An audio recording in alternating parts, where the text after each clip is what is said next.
So unang-una, no, may mga bago kasi kami safety tech na ilalabas pa lang. So aside from yung mga existing na meron kami, tulad ng SOS button, share a trip, no, speeding alert, fatigue nudge.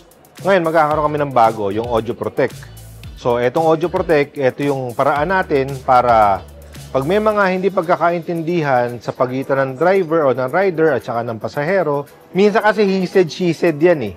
Ngayon, malalaman na natin ano ba talaga ang tunay na storya na nangyari dun sa biyahe. Which is, kagustuhan din ng mga rider para nang sa ganun, alam nila kung wala talaga silang kasalanan. At yung mga rider ay mga pasahero para alam nila na talagang ligtas yung biyahe nila.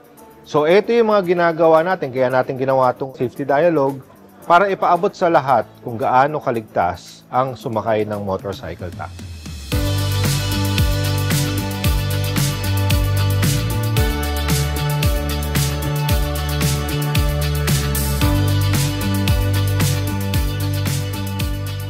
So all about safety gathering para ipaliwanag kung ano ba yung nagawa ng Move It as a company, as a motorcycle taxi at para sa aming mga rider. Kung ano yung mga safety features na pwedeng matanggap ng rider at the same time ng mga pasahero at ng kabuuan ng community na to. Siguro kailangan na rin kasi pag-usapan na maligal na rin tong hanap buhay na to. From 17 Congress, 18, 19, 20, sobrang tagal na. At nakakasuya na kung tutusin na para bang ang motorcycle taxi hindi magandang alternatibong transportasyon sa Pilipinas. Pero aminin man nilang hindi, ito ngayon ang may pinakamaayos, epektibo at epesyente na uri ng transportasyon sa Pilipinas.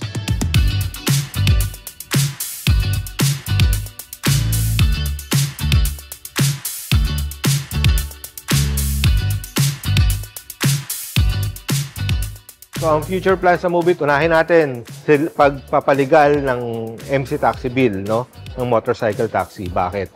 Kasi lahat ng ginagawa namin yun, nakapaloob sa TWG MC Guidelines.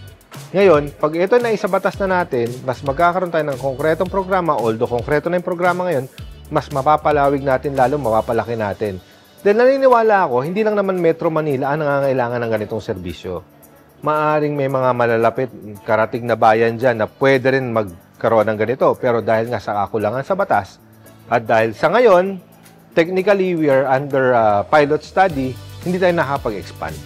So ang plano natin, maisaligal ang motorcycle taxi, and then we will take it from there.